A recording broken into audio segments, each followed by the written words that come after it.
Hello everybody, welcome back.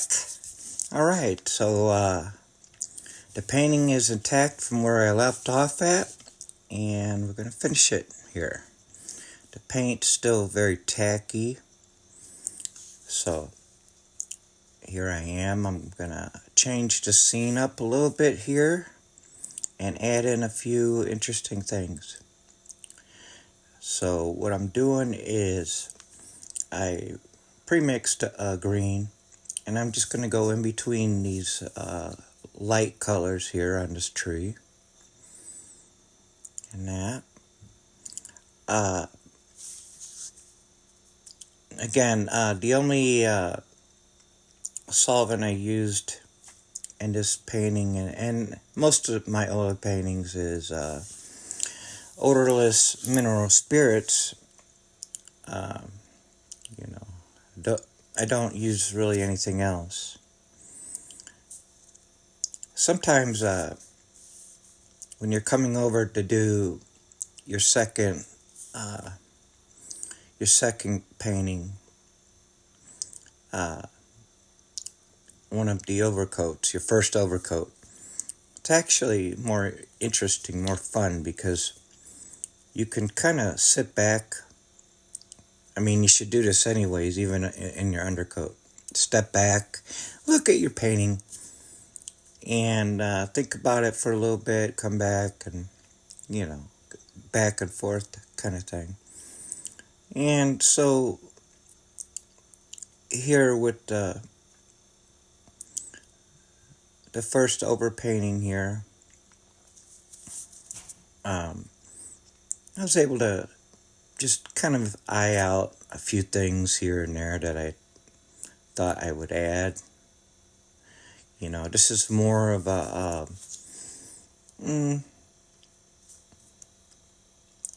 kind of, I don't know if you call it a study, but just kind of,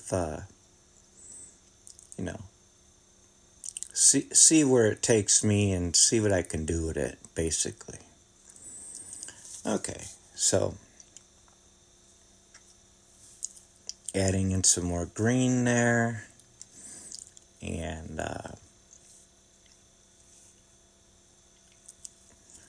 kind of mixing up some green here on the side there, and putting in some more light leaves, just to kind of make it, pop out against the background there.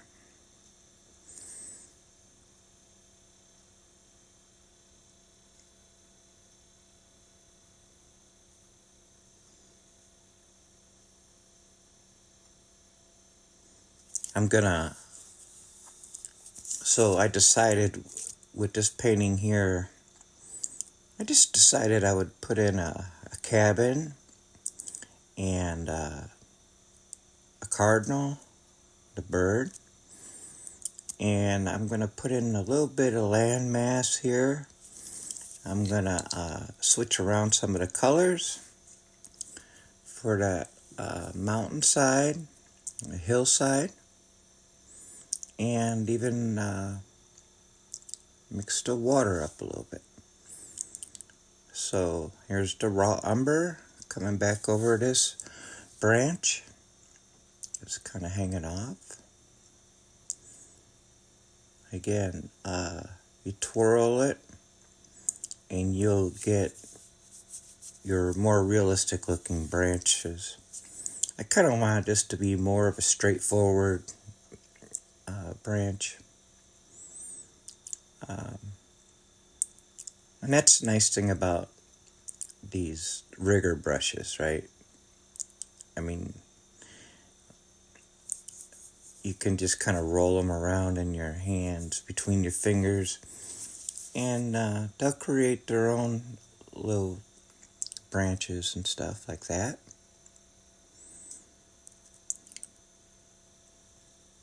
So we'll bring it up here.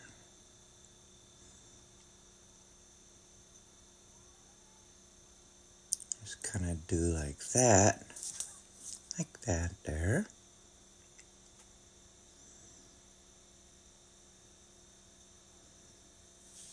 And then like to make it come like it's hanging over the water here.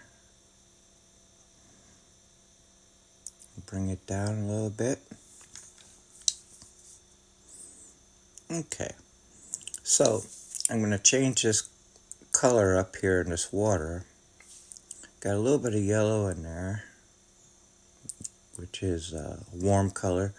I got the French ultramarine blue in there, mainly off to the left, which is a warm color. Even with the white on it, you could see that the red bleeding through on that. So I'm just gonna get some of these color values on this lake or river, whatever it is, and just kind of blend them all together.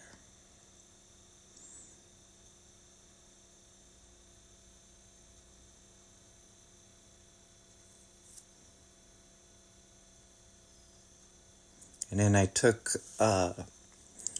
some different shades of green and just going back and forth on this hillside. I'm gonna looking for different textures, different colors to make it more interesting than what it is already. In some cases I added a little bit of burnt umber. In other cases I add a little bit more yellow. Just going back and forth with this mountain, this hillside of the mountain here. Kind of brightening it up here a little bit. I also want it to blend kind of nicely, you know.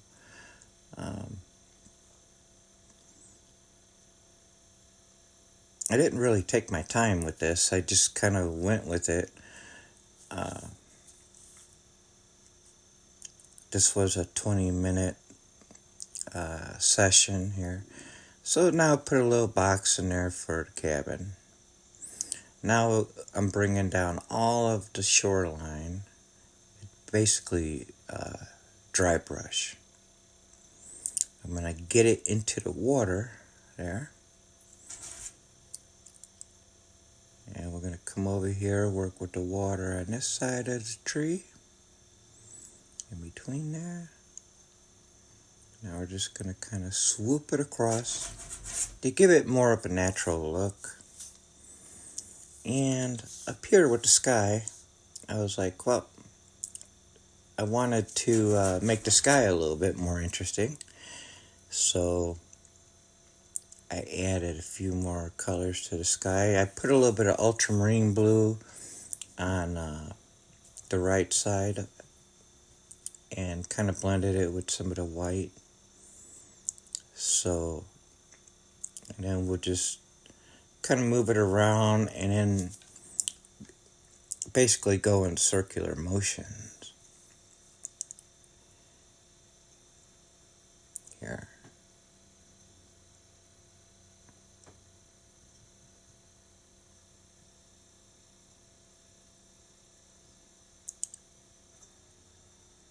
Just like that. One thing I really do love about these oils, one thing I absolutely do love is the textures and different styles you can get when, you know, how you use your paintbrush, and whether you're, you know, just brush strokes or if you're tapping it on there, or, you know, the way the colors blend. I mean, I love all this stuff. Skipping around. So at the bottom here, I mixed a little bit of yellow ochre with the raw umber. And I wanted to put a little bit of landmass down here. I was like, and I was thinking, you know, I almost turned this into a fall scene. I really did. I almost did. But I did. And then just putting a little bit of greenery on it, just here and there.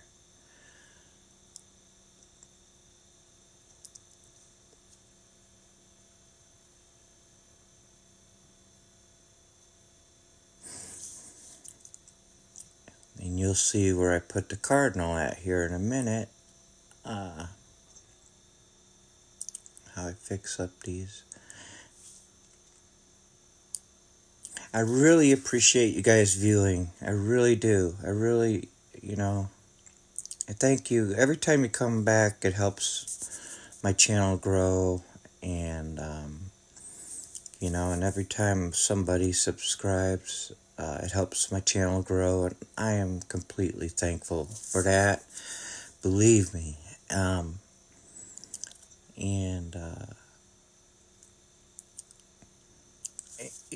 So if you haven't subscribed, please consider doing that.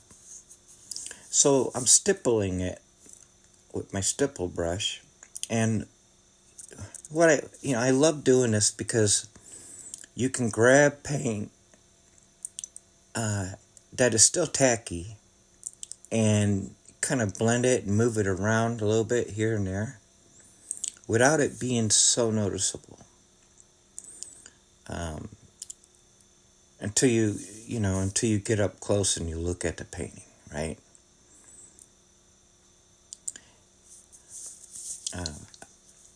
And again, I did leave. I have a wish list, and it's, I don't expect anything from anybody, but if anybody wants to help my channel, I have a wish list. Basically, it's all art supplies, and my budget only goes so far. If once somebody purchases something off of the wish list, then it won't be there no more. So okay, so here I'm just kind of actually I'm trying to get this hillside, mountainside. I'm just trying to get it to fade a little bit more, not to be so. Trying to create a little distance, and yet, I also want part of that mountainside to have its own like different patches of, these kind of woodlands and that kind of woodlands with the colors. So going back over this cabin here,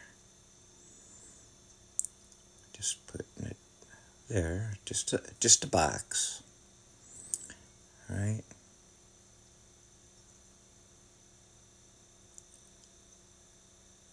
And I'm using burnt sienna for that. I'd originally put some raw umber on it, but I went with burnt sienna just to kind of make it stick out a little bit more.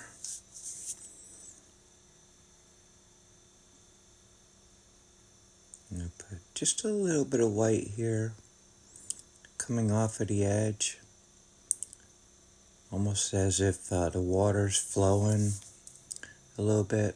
I'm going to put a little bit more along the shoreline, and then we'll kind of try to blend it in with the water here.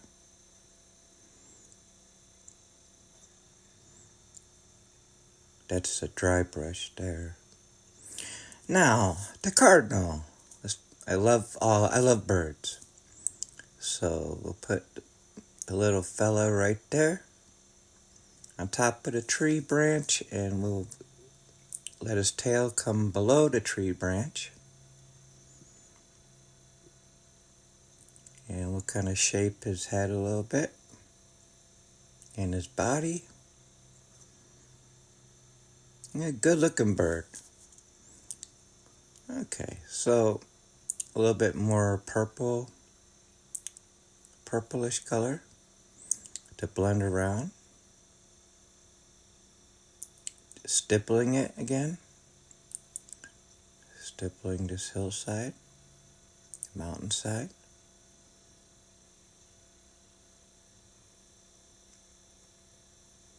And by doing that, it kind of creates, it makes that little cabin look even smaller, you know. Now, the greens have yellow in it, but the greens also have blue in it. It's complementary colors to red. And so the reds and the blues are complementary colors, and that's kind of what this is all mixing in here. What your eye might not be able to see it, but it's in there, right? So we'll just do a little few touch-ups here and there on the tree, and we'll call it a day with this one. Thank you for viewing, everyone. I want to wish you a good day, good evening, good morning, good afternoon, wherever you are. Please consider liking and subscribing and commenting, and come back. Thank you so much. Sincerely yours, John.